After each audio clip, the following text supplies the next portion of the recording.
ఆదికాండము 4వ అధ్యాయం 1 నుండి 8 వచనాల వరకు చూసినట్లయితే, ఆదాము అవ్వ ఇద్దరికి కూడా మొదటి మనుషులు. వీరిద్దరికి కూడా ఇద్దరు కుమారులు పుడతారు, కయీన్, హేబెల్. కయీనుకి భూమిని సేద్యపరిచేటటువంటి పనిలో ఉండేవాడు. హేబెలు గొర్రెలను మందలన్నిటినీ కూడా కలిగిన వాడై అతడు పశువుల కాపరిగా మనం చూడొచ్చు. ఒక రోజున కయీను దేవుని సన్నిధికి బలి అర్పణ తీసుకుని వచ్చాడు. తనకు కలిగిన దానిలో నుండి తనేదో కొంత తీసుకుని వచ్చి దేవునికి ఇచ్చాడు. హేబెల్ అయితే తను కూడా తన సేద్యపరు లేదా తన కాస్తున్నటువంటి మందలో నుండి ఒక శ్రేష్టమైనటువంటి క్రొవ్విన ఒక గొర్రెను తీసుకుని వచ్చి దేవుని సన్నిధిలో దేవునికి బలిగా అర్పించాడు. అయితే కయీను అర్పణలో ఉన్నటువంటిది, హేబెలు అర్పణలో ఉన్నటువంటిది అర్పించేటటువంటి గుణం ఉన్నది. కానీ వారిద్దరి మధ్య ఉన్నటువంటి వ్యత్యాసం ఏంటి అని అంటే, కయీనుకి పెద్దగా దేవుడంటే లక్ష్యం ఉన్నట్లుగా మనకు కనిపించట్లేదు. అందుకనే భయభక్తులు లేనివాడు కయీను, భయముతోనూ భక్తితోనూ నడుస్తున్నటువంటి వాడు హేబెలుగా మనం చెప్పొచ్చు. ఈ రోజున భయభక్తులు లేని వాని బ్రతుకెలా ఉంటుంది, భయభక్తులు కలిగిన వాని బ్రతుకెలా ఉంటుంది అనే దానిని గురించి దేవుని వాక్యము ద్వారా మొదటి పురుషులకు కలిగినటువంటి మొదటి సంతానము ద్వారా మనం గ్రహించవచ్చు. కయీను చేసినటువంటి పని దేవుని పట్ల విశ్వాసం అయితే ఉంది, కానీ భయభక్తులు లేవు. హేబెలుకైతే విశ్వాసముతో పాటు భయభక్తులు కూడా అతడు కలిగి ఉన్నాడు. కయీను భయభక్తులు లేకుండానే విశ్వాసము చొప్పున దేవునికి ఇవ్వాలి. దేవుడు నాకు ఇచ్చేటటువంటి దానిలో నుండి, లేదా నేను చేస్తున్నటువంటి పనిలో నాకు దేవుడు చేస్తున్నటువంటి ఏదో కృపను బట్టో, మేలును బట్టో, లేదా ఇంక దేనిని బట్టో దేవుని సన్నిధికి అర్పణగా నేను తీసుకుని వెళ్ళాలని తీసుకుని వచ్చి చేశాడు, వెళ్ళిపోయాడు. కానీ దేవుడు మాత్రం దానిని పెద్దగా పట్టించుకోలేదు. దేవుడు దేనిని పట్టించుకున్నాడు అని అంటే, భయభక్తులతో దేవునికి అర్పించినటువంటి హేబెలు అర్పణను దేవుడు పట్టించుకున్నాడు.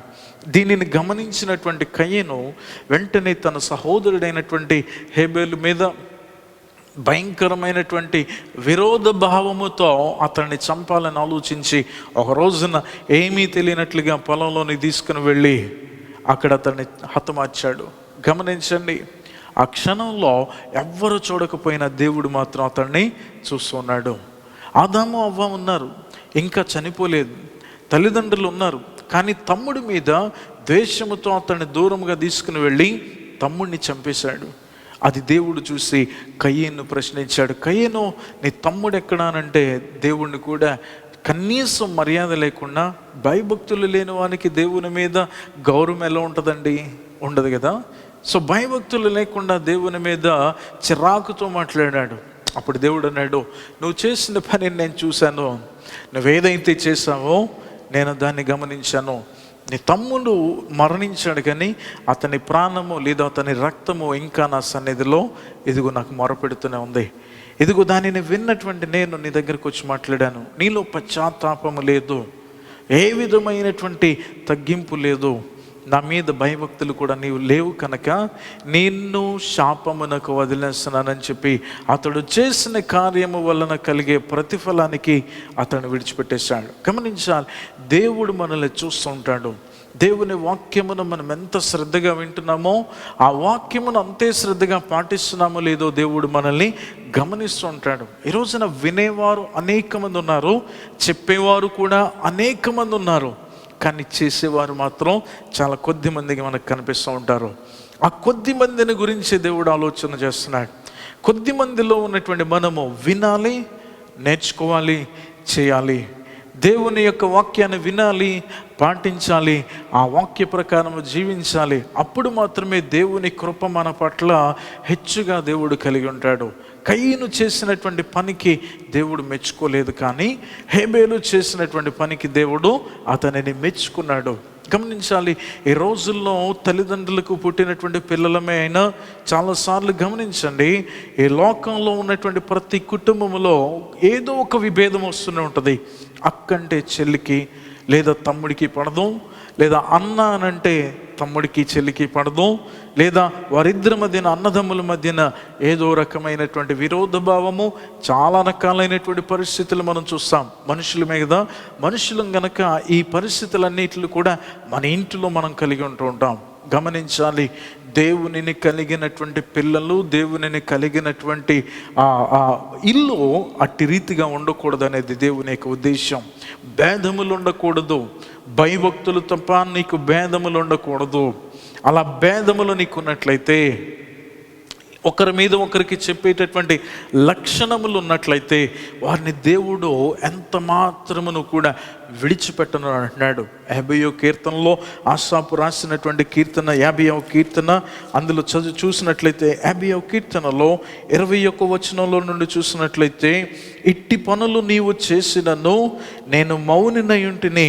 ఇంకా పైనుండి 20వ వచనం నుండి చూసినట్లయితే, నీవు కూర్చుండి నీ సహోదరుని మీద కొండెములు చెప్పుచున్నావు, నీ తల్లి కుమారుని మీద అపనిందలు మోపుచున్నావు. ఇట్టి పనులు నీవు చేసినను నేను మౌనినై ఉంటిని, అందుకో ఇదిగో నేను కేవలము నీ వంటి వాడనని నీవు అనుకుంటివి. అయితే నీ కన్నుల ఎదుట ఈ సంగతులను నేను వరుసగా ఉంచి నిన్ను గద్దిస్తున్నాను, నిన్ను గద్దించి ఉన్నాను. దేవుని సన్నిధికి వచ్చినటువంటి అర్పణల నిమిత్తమై కూడా ఆయన అంటున్నాడు.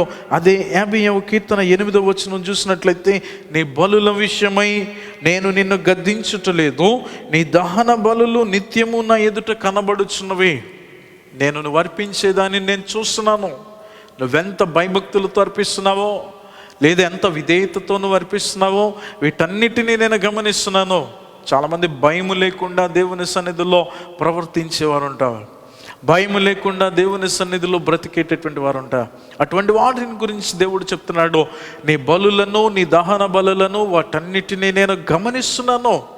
ఒకప్పుడు కయీను లేదా హేబేలు వీరు చేసినటువంటి బలి అర్పణ నేను చూశాను, ఇప్పుడు కూడా నేను చూస్తూనే ఉన్నాను. దేవుడు నిన్న నేడు నిరంతరము ఏకరీతిగా ఉన్నటువంటి దేవుడు కనుక ఆయన చూస్తూనే ఉన్నాడు, చూస్తూనే ఉంటాడు.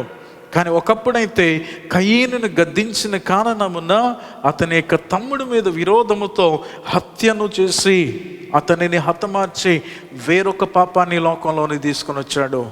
ఈ రోజున దేవుడు నిన్ను గద్దించట్లేదు, కానీ ఒకానొక దినమున దేవుడు నిన్ను కూడా గద్దించే సమయం వస్తుంది. అది అధ్యాయము 21వ వచనంలో చూసినట్లయితే, ఇట్టి పనులు నీవు చేసినను నేను మౌనినై ఉంటిని, అందుకు నేను కేవలము నీ వంటి వాడనని అనుకుంటివి. అయితే నీ కన్నుల ఎదుట ఈ సంగతులను నేను వరుసగా ఉంచి నిన్ను కూడా గద్దిస్తాను. 22వ వచనంలో, దేవునిని మరచువారులారా, దేవునికి ఇవ్వడం కాదు, లేదా దేవుని సన్నిధిలో దేవునికి ఇచ్చి, లేదా దేవుణ్ణి కేవలము అర్పించడం కాదు, దేవుణ్ణి మర్చిపోతారు. దేవునిని మర్చిపోవడం అంటే ఆయన వాక్యమును మర్చిపోయి, ఆయన వాక్యము లేదా ఆయన మాటలను మర్చిపోయి, వాటన్నిటినీ మర్చిపోయి కేవలము దేవుడు ఉన్నాడు అన్నట్లుగా వారు బలులు అర్పించేటటువంటి వారిని గురించి ఆయన అంటున్నాడు, దేవునిని మరచువారులారా దీనిని యోచించుడి, లేని ఎడల నేను మిమ్మను చీల్చివేయుదును, తప్పించేవాడు ఎవడునూ లేకపోవును. కానీ స్తుతియాగము అర్పించేవాడు నన్ను మహిమపరుస్తున్నాడు. నేను వానికి దేవుని రక్షణ కలుగునట్లు వాని మార్గమును సిద్ధపరచుదును. గమనిస్తున్నారా? దేవుడు మనం ఎటువంటి బలులను అర్పించినా దేవుడు చూస్తూనే ఉన్నాడు. కయీను హేబేలును చూశాడు, దేవుడు ఇప్పుడు మనల్ని చూస్తున్నాడు. మనల్ని చూస్తున్నటువంటి దేవుడు మనం ఎంత భయభక్తులతో దేవుని ఎడల మనము శ్రద్ధగా జాగ్రత్తగా ఆయన పట్ల విధేయులమై ఉన్నామో, ఆయన యందు భయభక్తులు కలిగి ఉన్నామో ఆయన మనల్ని గమనిస్తుంటాడు. భయభక్తులు లేనటువంటి కయీను తన జీవితాన్ని పాడు చేసుకున్నాడు, దేవుడు మాత్రం అలాగే ఉన్నాడు. హేబేలు మాత్రం దేవుని సన్నిధిలో హెచ్చించబడిన వానిగా లేదా మంచి పేరు పొందిన వానిగా మనం చూడొచ్చు.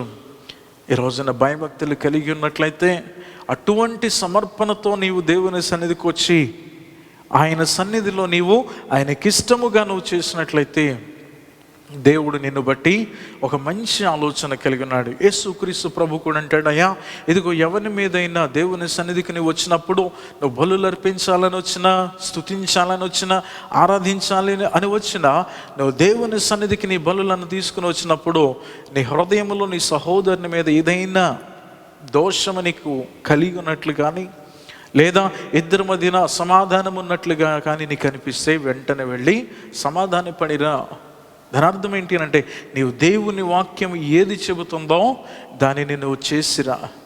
దేవుని వాక్యం నీకు ఏది బోధిస్తుందో దానిని నువ్వు పాటించి దేవుని సన్నిధికి రా.